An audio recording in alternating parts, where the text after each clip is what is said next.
Former Ole Miss cornerback Davison Igbinosun is transferring to Ohio State. He was ranked by 24/7 Sports as the 10th best player to enter the transfer portal during the winter transfer window and announced his commitment to Ohio State earlier today, becoming the 6th transfer addition for the Buckeyes this 2023 preseason, and he has overtaken fellow defensive back Jahad Carter as the highest rated Buckeye commit from the transfer portal. Igbinosun chose the Buckeyes after visiting Ohio State on Saturday.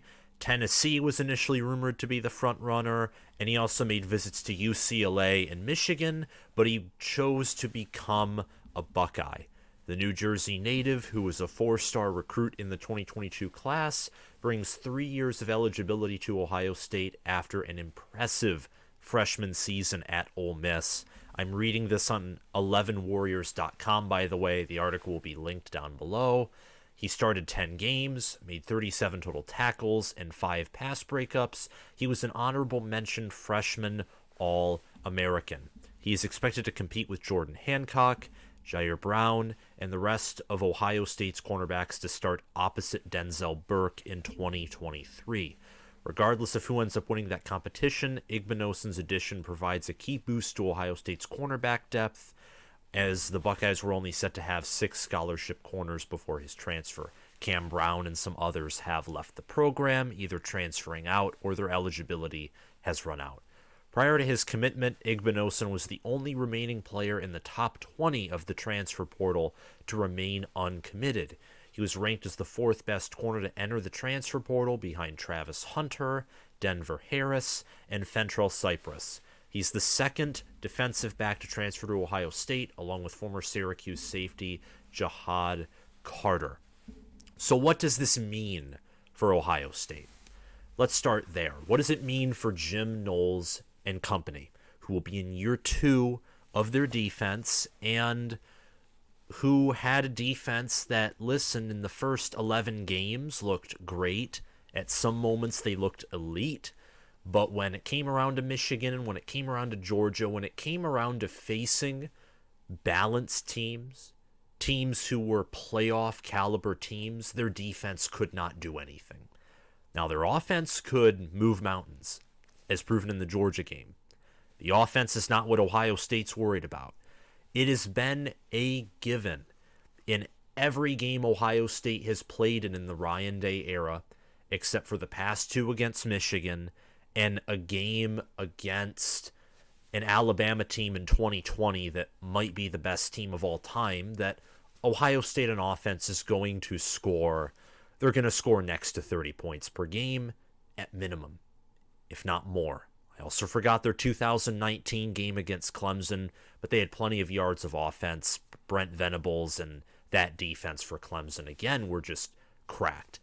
Against all defenses, even some elite defenses like Georgia in 2022, Ohio State can and will light the field on fire on offense. The problem's been on defense.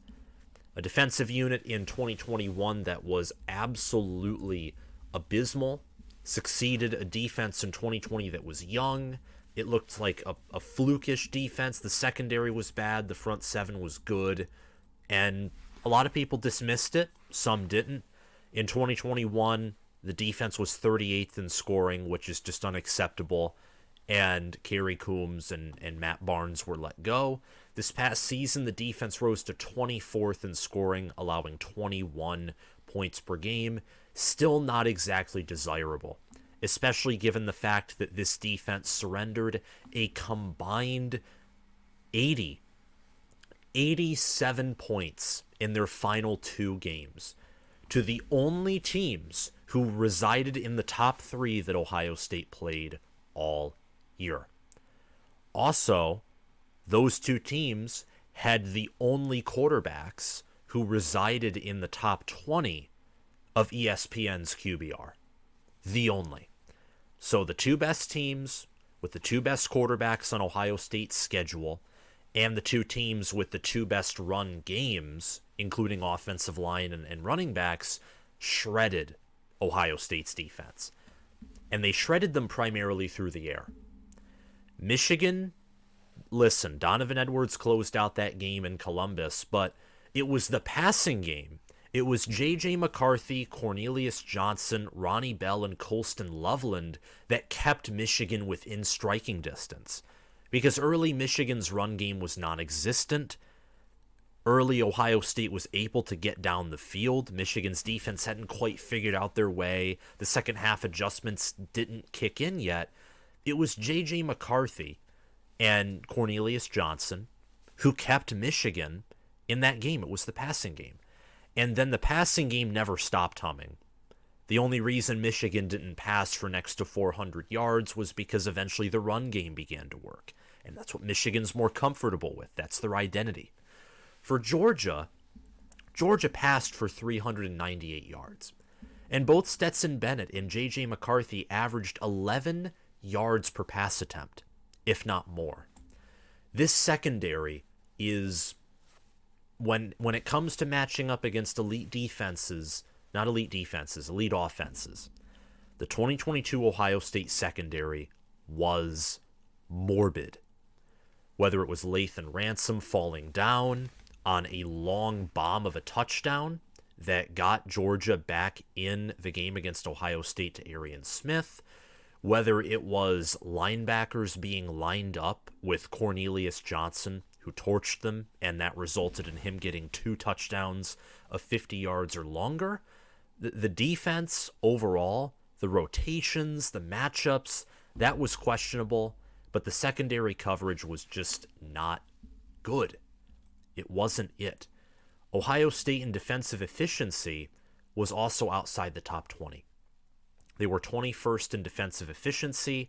They were 26th in passing yards allowed per game. And the fact that Ohio State played a lot of Big Ten teams, Wisconsin, Iowa, they played Notre Dame, who had an atrocious passing game. You look at Ohio State's schedule, and their passing defense statistics are puffed up and propped up by the fact that no one they played on their schedule outside of Michigan and Georgia and somewhat Penn State were effective in the passing game overall against Ohio State's defense, because Michigan State didn't have an offensive line.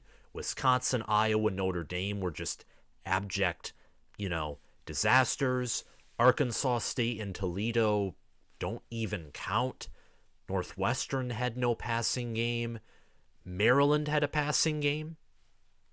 Michigan, Georgia had a passing game, and Ohio State's secondary allowed yard after yard, completion after completion to all those teams, and they played close with Maryland and won. They played close with Georgia and lost, and they got beaten handily by Michigan. What this means, to get to the point and toward the end of the video, is this means Ohio State is doing exactly what it should be doing. They should be fixing their weaknesses. That is exactly what this is a sign of. Secondary doesn't play well in 2022. They're not even going to wait to recruit and develop guys. They are going to poach guys from smaller schools who are good at their job, and they're going to plug them in. Classic free agency move, and Ohio State can do it because of the transfer portal.